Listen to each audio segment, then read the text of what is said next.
Now, there's been some fallouts from that, which is there's been a rebuke of the leadership of the minority in Parliament, and it's coming from some significant persons in the party, one of them being the communications officer of the party, Sammy Gyamfi. And I'll bring you, in a while, what he put up on his Facebook post, and it clearly indicated that there were some members of the party that are not really happy with the turn of events.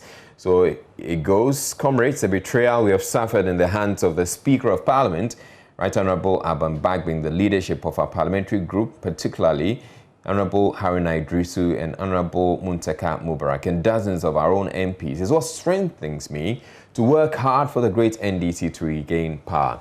They brazenly defied the leadership of the party and betrayed the collective good for their selfish interest. And we must not let them succeed in their parochial quest to destroy the NDC, the party that has done so much for them and all of us.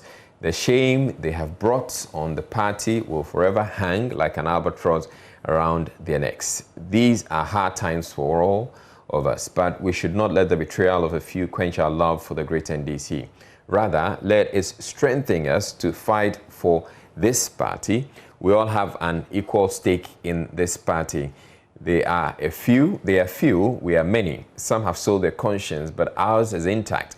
And we can work together to rebuild the party from the ashes of 3rd March 2021, which I call Black Wednesday, our day of self-inflicted shame. This is a time for us to insist on the right changes in the leadership of the minority of the NDC group in Parliament, or forget about them completely. The current leadership have lost their moral authority to lead and are not fit to sit on the front bench of the NDC side of the House. Now, Parker, this clearly, I want to find out from you, what has been the reaction from the NDC MPs and as well as the leadership, if you've spoken with any of them?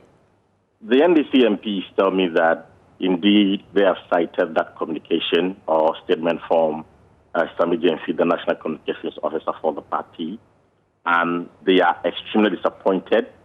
They are unhappy with the comment made, because the argument they make is that this is clearly inciting the grassroots against the members of Parliament on the minority side. In fact, one of them shared an experience with me, which he didn't want me to disclose his name, but he made a point about going to a popular fufu joint at Abaka this afternoon. He tells me when he got there, he saw some young men. They identified him as an NDC MP, so they approached him, demanding or asking for reasons why they voted for the other three nominees, particularly Mavis Howard Kumsen. He tells me that the aggression and the anger in their voices compelled him to sit in his car and drive back to Parliament.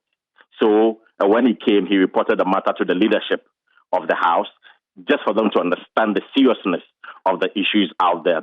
So I am told that tomorrow, the NDC leadership of the House will address the media and also put forward what they have to say, whether in response to the comments or the concerns raised by Sammy Gyamfi, or as to what really happened that led to the approval of the other three nominees. And Israel, one would also say that now that has come up to the floor, that the other 16 nominees have been recommended by consensus. Again, there might be some concerns by the grassroots that, again, the NDC MPs have betrayed them. So tomorrow, we'll hear from the leadership reasons or what really transpired before approval of the three other nominees. But clearly, they say they're not happy with the comment made by Sammy Gyamfi, the National Communications Officer of the party.